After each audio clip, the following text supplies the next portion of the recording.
Hey everyone, this is David and Max coming at you with another dev blog slash vlog. This week we are talking about our journey as a dynamic duo of part-time indie developers. This is part 2 of 3.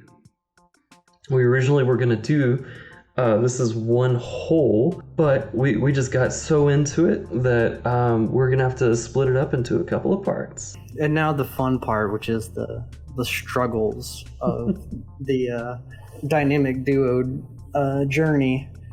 And it's really the prominent one is just like a work-life balance with developing. I mean, it's, trying to do all these different things while also having like a job and trying to balance like a social life with friends and all, just everything. It's really complicated. It's like, hey, I'm gonna set aside, you can say on your sprints and your scrum sheets and all that, and like, hey, I'm gonna do 5 hours, spread out throughout the week, or I'm gonna do 10 hours throughout the week, and then just throw a wrench in the chain and just be like, oh, I got a flat tire, so I had to spend half the day on the side of the road fixing a flat tire, or something like that, or just whatever life throws at you. It's really hard to balance that work life dynamic. That's like one of the major struggles. And or like you're trying to buy a home in a market where in the words of a real estate agent, this is the most insane I've ever seen it, I think is what he said. All kinds of stuff like that. And so that's one of those things where being on a relaxed development team is really helps with the fact that like work and life sometimes like just can overwhelm you, but it's also good to have that this team as like a motivator too, so we can keep on trucking. So I would say the next biggest thing is really being a first-time publisher. Not knowing, David and I have like worked on games before, but most of them were just school projects. We have I have quite a few games that I've worked on that just never really amounted to anything or never reached the level to where they could be published.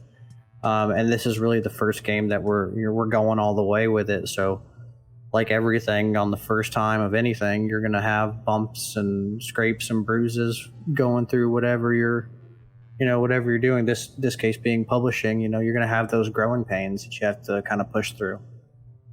Yeah, absolutely. Yeah, and one of the other kind of struggles is finding funding and like figuring out where exactly we want to get funding and how we want to go about it, because depending on where you get it, that comes with different responsibilities and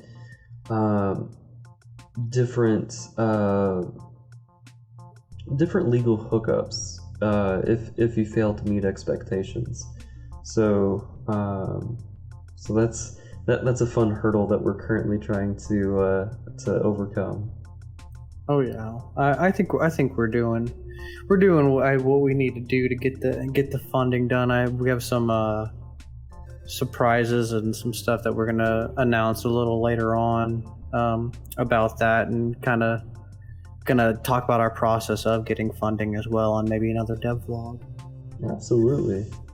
And then David and I both have experience marketing different things. I have a background in business, and we've marketed stuff, but we've never really marketed a game before, and it's a little different from say marketing. For right now, like my job is I have an Etsy store and I do freelance work. Shout out PMP Creations, little sponsor drop.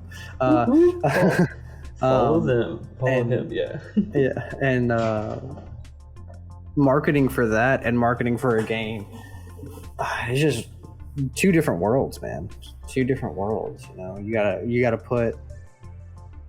I don't know. I feel like there. I mean, in anything you market, there's a lot of thought put into it. But I feel like for a game, it's like it's even more so just because you're competing with so many other video games. There's so many. I mean, what was it? How do you remember the there was like an article about how many games were published on Steam a day? Yeah, it's like 25 to 50 or something crazy like that. Yeah, it's like, and that's a day. I mean, and it just keeps growing. I mean, game design is like the number one entertainment industry right now, and I don't see that going away anytime soon, especially with it being like COVID and the lockdown. So it's you have to, it's like a whole nother beast. You literally have to think about everything and how it affects. It's almost like a skill tree. It's just like one part branches off to another part, or a dialogue branch, in a game. It like one part branches off to another part, and to another part. You got to think about all these different avenues. So it can be quite taxing. I mean, it's fun too, but it can be quite taxing on us. And not to mention, since we're already very limited on time, it takes up even more time away from, creating assets or programming AI or, whatever it is that you got to do in the game. It takes that time away from it. Although I will say this, we're gonna have a little bit easier time marketing our game, because our game is not a 2D side scroller or a top down game, which I love those, but whenever you look at the Steam store, that's for the most part what the Steam store has been flooded with. Whereas, it's definitely more, because I think it's a more achievable play style for sure. For indie developers, doing that, it's definitely a lot. It's still tough. Don't get me wrong. I'm not saying like it's a walk in the park to create a 2D game, but it's definitely a lot easier than having animation and 3D and all that.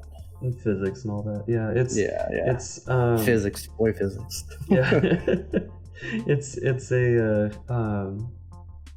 a much more streamlined, more easily polishable style of gameplay. For sure. But that being said, thankfully we have a little bit less of a hurdle because we're not competing with all of them, so that's good. Also, we have all these awesome listeners that are super hyped for our game and ready to play it. Shout out to all you guys who are following our process along the way. I really hope you guys are enjoying the journey, and hope you continue to stay with us as we talk about this game and all of our trials and tribulations through it. We really do appreciate you guys. Oh yeah. So, the last one that we had for struggles in the team setting would just be like time and workload. And I know for me, timing and workload, it was like really, I mean, midway through it almost started to get at me a little bit, because there was stuff that I was missing. We'd set up like our goals for the week and like what we wanted to achieve within that week, and I got to a place, like I said, I think it was like we were like midway through our sprint to like what we have now, and I was like, oh, I missed this week, I'll get it next week. And then the next week turned into, oh, I was getting that one done, so I missed, and it just started dominoing. And I luckily I got back on top of it, because I was like, you know what, I'm getting everything done from like the little tidbits that have been stringing along for the past week. I'm doing all the tidbits this week, not working on anything new, just doing all the tidbits. And that's really the way to go, I think, is just like stopping and being like, okay, I don't need to work on anything new this week. If I've been backlogging some stuff, I need to throw that and just finish the stuff that's on the backlog before adding more coals to the fire.